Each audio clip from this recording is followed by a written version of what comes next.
Mae'r haul yn mynd i'w wely. Mae'n amser I ni gael stori fach cyn cysgu.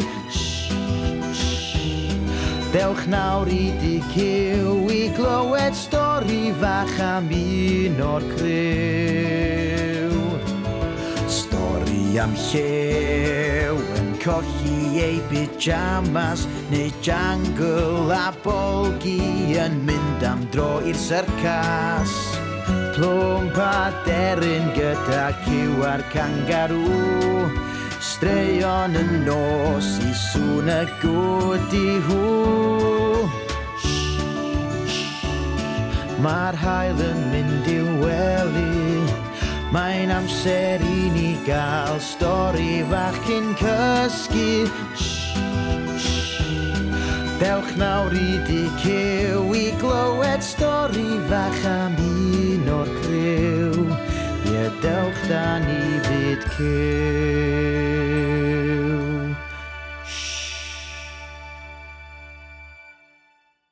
Helo bawb! Da chi'n barod am stori fach hapus? Wel, dewch, gnewch eich hun yn gyffyrddus. Heddiw, stori am fellt a tharanna. Wyt ti'n cofio llew? Drip, drip, drip. Roedd Plwmp yn sefyll bwys y ffenast yn sychu ar y diferion bach glyb yn rasio I lawr y gwydyr. Na, dwi ddim yn meddwl byddwn ni'n gallu mynd i'r parc heddiw. Mae'n bwrw glaw, meddai'n ddigalon. Paid â phoeni, dim ond cawod fach ydy. Bydd yr haul yn ôl allan cyn bo hir, medda Ciw. Ond, trodd y drip, drip, drip yn bitran patran, pitran patran, pitran patran, ac fe ddechreuodd y glaw ddisgyn yn gynt ac yn gynt. Mae gas gen i'r glaw, cwynodd llew.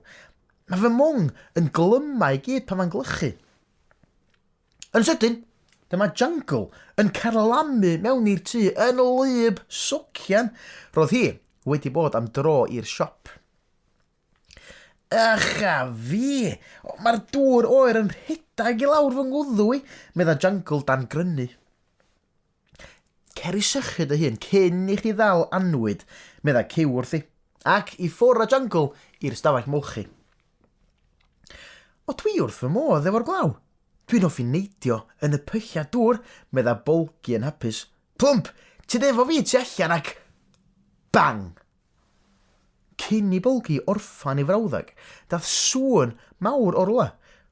Pen y byd oedd hwnna? Holodd Plwmp. Eich bod Jungle di taro bath yn y stafell molchi. Bang! Dyna'r sŵn eto, medda Plwmp. Ond y tro yma, roedd na fflach o olan llenwi'r awyr. Waw, medda Bolgi. Welswch chi hwnna? Mellt a tharanna. Mae storm fawr ar y ffordd. O na, medda llew yn ofnus. O paid â phoeni llew. Da ni'n saff yn y tŷ. Mae'r mellt a tharanna yn bell I ffwr a fyny'n uchel yn yr awyr, ychwanegodd Bolgi.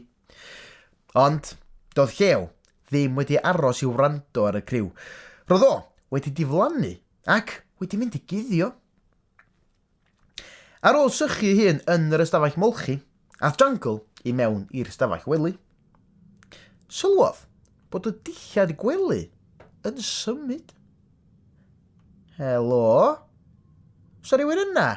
Gofynodd Jungle. Fi? Llew? O beth ti'n neud y fan hyn? Gofynodd Jungle. Dim yn amser cysgu eto. O dwi'n mynd hoffi'r sŵn, medda llew. Pa sŵn? O, diar. Ydy Bolgi'n canu'n wirion eto? Gofynodd Jungle. Bang! Na, y sŵn yna, crynodd llew. Mellt a tharanna, gweiddodd Jungle. O dyna gyffroes. Sdim eisiau chdi fod ofn, siwr. Mae gen I syniad. Paid â symud. Ac ar hynny, rhedodd Jungle lawr i'r gegin. Clywodd yr anifeiliaid hi'n twrio yn y cypyrddau. Be yn y byd oedd Jungle yn ei wneud?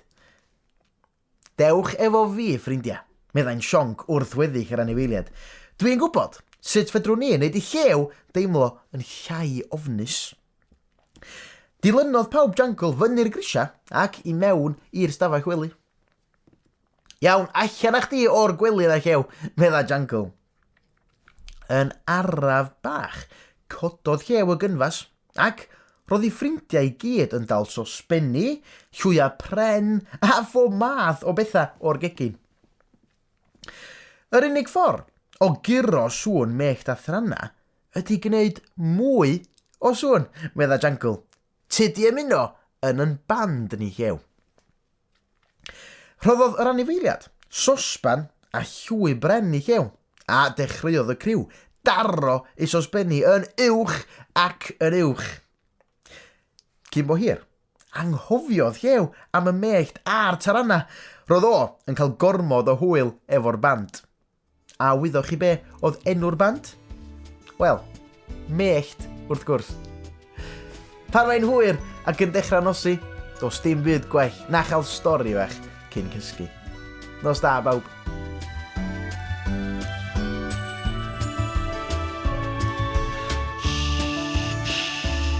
Mae'n amser mynd I gysgu, bydd stori eto rhyw dro wrth iddi nosi. Nos da o fyd cyw, bydd stori eto rhyw dro gan y criw. Nos da o fyd cyw.